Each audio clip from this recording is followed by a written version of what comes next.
Praise the lord. ప్రభు అయిన యేసుక్రీస్తు నామములో మీ అందరికీ వందనములు. ఈరోజు దేవుని వాక్యమును మనం చదువుకుందాం. కీర్తన గ్రంథము 147వ కీర్తన 14వ వచనం. నీ సరిహద్దులలో సమాధానము కలుగు చేయవాడు ఆయనే, మంచి గోధుమలతో నిన్ను తృప్తిపరచువాడు ఆయనే. ప్రియమైన దేవుని బిడలారా, మన సరిహద్దులలో మనకి ఉండాలంటే సమాధానం ఉండాలి. ఈనాడు లోకంలో ఉన్న ప్రతి వ్యక్తికి కానీ, ప్రతి ఒక్క కుటుంబంలో కానీ, ప్రతి ఒక్క గృహంలో కానీ సమాధానం అనేది కరువైపోతూ ఉన్నటువంటి విషయము. శాంతి సమాధానములు లేని జీవితాలుగా కనబడుతూ ఉన్నాయి. అయితే నీ జీవితంలో కానీ, నీ కుటుంబంలో కానీ, నీలో కానీ శాంతి సమాధానములు నీ సరిహద్దులలో కానీ, లేక మరి ఏ ఇతర ప్రదేశంలో అయినా నువ్వు కలిగి ఉండాలి అంటే దాన్ని కలిగజేసేది మాత్రం దేవుడే అని మనము స్పష్టంగా తెలుసుకుంటూ ఉన్నాం.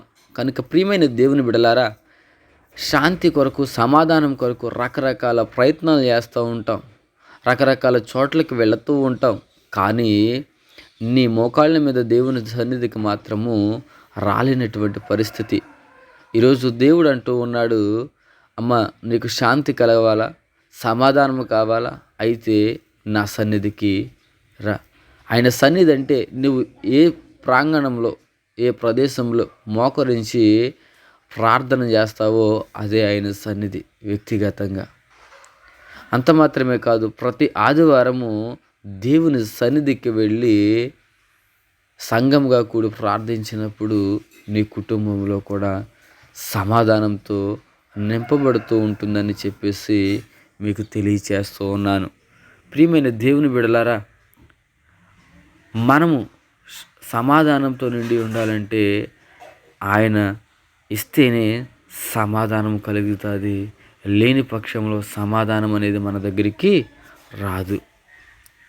సమాధానం ఇస్తాడు, అంత మాత్రమే కాకుండా మంచి గోధుమలతో నిన్ను తృప్తిపరుస్తాడు. పొట్టుతో కాదు, ధూళితో కాదు, లేకపోతే ఏమంటారు మెత్తని గింజలతో కాదు, మంచి గోధుమలు, శ్రేష్టమైన ఈవులతో నేను తృప్తిపరుస్తాడని దేవుని వాక్యం మనకి సెలవిస్తుంది. కనుక ప్రార్థన చేసుకుందాం. ప్రభువా, నాయన నా జీవితంలో సమాధానమును దయచేయండి, నా కుటుంబంలో సమాధానమును దయచేయండి, నా సరిహద్దులలో సమాధానమును దయచేయండి అయ్యా, నాలో సమాధానమును దయచేయండి ప్రభువా అని దేవుణ్ణి అడుగుదాం. అంత మాత్రమే కాదు, మంచి గోధుమలతో నన్ను తృప్తిపరచు ప్రభువా. గోధుమలు పొట్టు వద్దు ప్రభువా, శ్రేష్టమైన గోధుమలతో నన్ను తృప్తిపరచు, శ్రేష్టమైన ఈవులతో నన్ను నింపు నాయన అని దేవుణ్ణి అడుగుదాం. ప్రార్థన చేసుకుందాం. పరిశుద్ధుడా, నీకు స్తోత్రములు నాయన. సమాధానం కలిగజేసేది నీవే, మాకు కావలసిన శ్రేష్టమైన ఈవులను కలిగజేసేది నీవే ప్రభువా. నిన్ను విడిచిపెట్టి మా ఇష్టానుసారంగా మేము జీవిస్తూ ఉన్నాం. దయతో మమ్మల్ని క్షమించండి అయ్యా. అన్నీ కలిగి ఉన్న వాడిని విడిచిపెట్టి ఏమీ లేని వాటిని మేము వెతుకుతూ ఉన్నాం ప్రభువా. దయతో మా అపరాధములను మీరు మన్నించి నీ శాంతిని, నీ సమాధానమును ప్రభువా, నీవిచ్చే శ్రేష్టమైన ఈవులు మాకు అనుగ్రహించి మహిమ పొందమని నజరేయుడైన యేసుక్రీస్తు నామములో అడిగి వేడుకుంటున్నాం పరమ తండ్రి. Amen. God bless you all.